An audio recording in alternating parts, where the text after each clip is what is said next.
how do we connect artistic and creative endeavors with our spiritual nature? How do you disconnect it? I think that's the question. How do you disconnect what you do from your inner nature?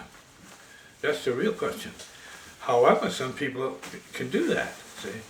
So you can be an artist of a sort and take wonderful pictures. I mean, people fall in love with your pictures until they meet you.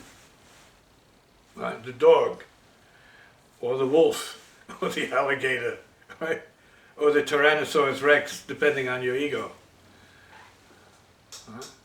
So the artwork doesn't always connect with anything spiritual, but we can say photos of churches and people meditating.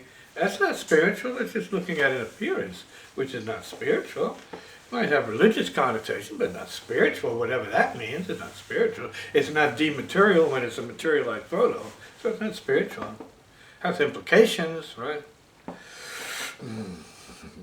Two people hugging and kissing or whatever, it's not necessarily spiritual, it's not necessarily romantic, it's not necessarily a marriage, it doesn't mean anything beyond the moment, because you could be two enemies making up in that moment and not even for real, just for the sake of it. Say, can we make up? Yes, and then go back to fighting. It happens. See, so appearances then are suspect. What does it mean? Good question. Then it's up to your imagination to hope what it means, and maybe that's all it's supposed to mean for you, not for the next person. Comment. Is there a component of anger that's useful in creative expression? Could be. Anger's everywhere. It is the nature of the world. But then so is happiness, the nature of the world. For who? For whom? When? Under what conditions? Is it anything? Depends on the individual. Because you're your own universe. You're your own master-slave. Slave-master. It's what you do. It's what your understanding is that determines how you go. How you eat, how you love, how you live, how you play, how you go. It's all one thing. Would you say that anger is a denial of love?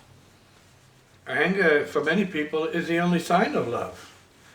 It's the only proof of it for some people. Depends on the karma, circumstance. Talking about the appearance of anger could be love. The appearance of love could be anger to somebody else. See? We're talking about everybody's mindset being another perspective of a vast universe relative to a little peep sight. And then their interpretation of what they're peeping at in that moment was all about interpretation. And then it's not about what, but who sees what. Who understands what, who interprets what. So it's much faster than these little pops and whistles.